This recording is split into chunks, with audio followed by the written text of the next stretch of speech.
Assalamualaikum warahmatullahi wabarakatuh. Anak-anak kelas 11, hari ini kita memulai pembelajaran di semester 2 untuk tahun pelajaran 2021. Alhamdulillah kita kemarin untuk semester 1 sudah selesai membahas tentang, salah satunya adalah membahas tentang kelompok sosial. Jadi kelompok sosial sudah kalian pahami benar-benar, nanti akan berlanjut menjadi konflik dan integrasi sosial. Tapi sebelum itu, sebelum pembelajaran kita mulai, kita berdoa dulu. Semoga diberi kemudahan dalam segala hal dan diberi ilmu yang bermanfaat. Al-Fatihah.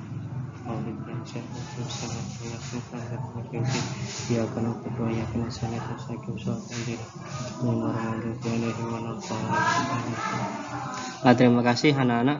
Selanjutnya untuk pembelajaran di hari pertama di semester kedua akan dibahas tentang konflik dan integrasi sosial. Nanti silakan dilihat pembelajaran di buku LKS-nya juga ya. Nanti ada banyak pembahasan di situ. Ini hanya sebatas mengantarkan untuk pembelajaran pertama. Tujuan pembelajarannya adalah pengaruh diferensiasi sosial dan juga stratifikasi sosial, kemudian identifikasi pengertian dan juga konflik sosial itu apa, kemudian sebab-sebab konflik dan juga faktor-faktor yang mendorong integrasi sosial yang ada di masyarakat. Oke, selanjutnya kita bahas ini peta konsepnya. Jadi mengapa konflik itu terjadi? Salah satunya karena memang adanya perbedaan secara horizontal dan vertikal yang ada di masyarakat. Dua hal ini bisa menyebabkan konflik, bisa menyebabkan integrasi. Ya, nanti yang khusus semester ini yang dibahas adalah tentang konflik sosial. Ya. Diferensiasi perbedaan secara horizontal dan stratifikasi sosial perbedaan secara vertikal itu bisa menyebabkan konflik dan juga integrasi sosial. Nah, kemudian konflik itu terjadi kenapa? Nah, ada beberapa penyebab. Yang pertama adalah perbedaan antar individu, kemudian perbedaan kebudayaan, perbedaan kepentingan dan perubahan sosial. Nah, nanti yang dibahas. Terus kemudian kenapa masyarakat itu bisa bersatu? Ada dua hal, masyarakat mereka itu bisa menjadi satu. Yang pertama karena asimilasi, yang kedua karena adanya akulturasi budaya. Ini sudah pernah kita bahas. Ini hanya sebatas yang harus kalian pahami nanti di semester. Ini sudah kemarin apa itu tentang primordialisme.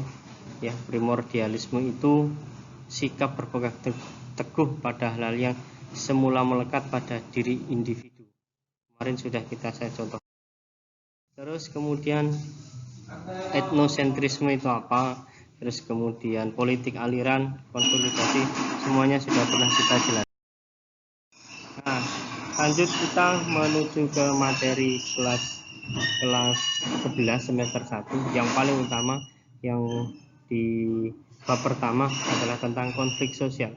Jadi konflik itu berasal dari bahasa Latin configure yang artinya saling memukul. Kalau KBBI itu diartikan sebagai percekcokan, perselisihan atau pertentangan. Setiap individu pasti mengalami konflik dimanapun dan bagaimanapun kondisinya. Setiap individu. Nah, ketika individu itu menjadi banyak, menjadi masyarakat, maka ada istilah konflik sosial, bukan hanya konflik individu. Nah, ada beberapa faktor. Saya yakin siapapun orangnya, siapapun individunya pasti pernah berkonflik dengan siapapun itu. Entah dengan dirinya dengan keluarganya, entah dengan temannya, ataupun bahkan dengan gurunya sendiri. Dengan gurunya juga ya. Oke. Ini juga dijelaskan secara sosiologis tentang pengertian konflik. Jadi sebagai suatu proses antara dua orang atau lebih, atau juga kelompok yang berusaha menyingkirkan pihak lain dengan cara menghancurkan atau membuatnya tidak berdaya. kalau konflik lahir dari kenyataan adanya perbedaan. Nanti silakan dilihat di buku ya, di LKS itu ada ya, ada perbedaan, misalkan ciri badannya, emosi, kebudayaan, kebutuhan, kepentingan ya. Semua itu bisa menyebabkan lahirnya suatu konflik. Contoh yang paling mudah, misalkan kebutuhan. Banyak orang terjadi pertengkaran, konflik antara keluarga, teman ya, itu karena faktor kebutuhan ya. Yang konflik itu benar-benar lahir dari kebutuhan ya. Makanya ini bahas masalah secara masyarakat, tapi juga sebenarnya membahas masalah tentang diri kita sendiri nanti ya. Kita coba untuk belajar di sosiologi ngerayai awake dhewe, cara bahasa ngerayai awake dhewe ya. Nah, kemudian faktor penyebab konflik menurut Sujono Sukamto, ini sudah kalian pahami betul beliau itu siapa. Kemudian ada 4 faktor yang beliau ungkapkan tentang penyebab terjadinya konflik. Yang pertama adalah perbedaan antar individu, perbedaan kebudayaan, perbedaan kepentingan, dan perubahan sosial. Di buku LKS juga sudah dijelaskan di situ. Saya bahas yang pertama adalah tentang perbedaan antar individu. Setiap individu di dunia ini tidak ada yang sama. Ketika ketidaksamaan itu ya terbentur, maka terjadilah sebuah konflik. Jangankan satu masyarakat, satu keluarga saja kalau tidak cocok, misalkan kalian dengan adik kalian, ada yang individunya berbeda, sudah bertengkar, sudah berkonflik, sudah. Bahkan kalau sering saya mencontohkan tukaran sama adiknya, royoan remote dan lain sebagainya ya. Yang kedua adalah perbedaan antar kebudayaan. Contoh dulu pernah saya jelaskan ketika di kelas 10 di Sampit sama di Madura, itu konflik kebudayaan. Yang terakhir kemarin di Jawa Timur dan Papua, itu berbeda kebudayaan, kemudian mereka berkonflik. Penyebabnya multidimensi, akan tetapi melihatnya lebih condong kepada kebudayaan.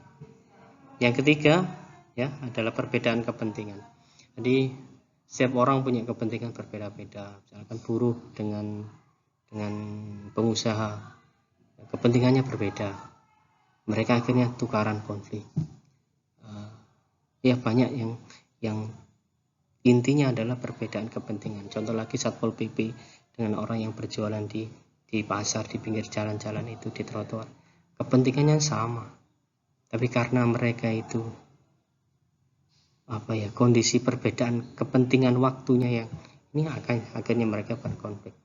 Yang keempat ini adalah tentang perubahan sosial. Jadi setiap masyarakat itu berubah. Nah, ketika berubah kemudian kita tidak menyesuaikan perubahan itu sendiri, maka akan terjadi konflik, minimal dengan orang lain, minimal dengan diri kita. Contoh misalkan hari ini suasananya pandemi, pembelajaran harus online. Ini perubahan sosial, masyarakat berubah karena satu sebab, masyarakatnya berubah, daring kita, pembelajaran daring. Mohon maaf, ada keluarga orang tua kita yang tidak mau menerima perubahan itu. Kalian nangis minta HP, akhirnya konflik kalian dengan orang tua kalian. Itu salah satu contoh konflik yang disebabkan oleh perubahan sosial yang terjadi di masyarakat ya. Oke, itu saja dulu. Saya hanya mengawali saja untuk pengertian konflik sosial, kemudian yang akan kita pelajari di semester 2 ini ya, yang akan kita pelajari di semester 2 ya. Semoga segera selesai pandeminya ini dan ya kita bisa berkumpul kembali pembelajaran secara tatap muka, dan muka-muka semuanya ilmunya bermanfaat. Terima kasih dari saya, kurang lebihnya mohon maaf. Tetap belajar, sekalipun ini hanya ngawali saja, nanti selanjutnya akan kita jelaskan lebih detail. Kalau kurang paham nanti bisa japri di grup kelas atau di grup kelas masing-masing 11A maupun 11B. Terima kasih, itu saja yang bisa kami sampaikan. Sekali lagi, tolong sekalipun ini daring, belajar yang rajin. Oke, semoga ilmu ini manfaat. Berdoa dulu ya. Al-Fatihah. Terima kasih. Wassalamualaikum warahmatullahi wabarakatuh.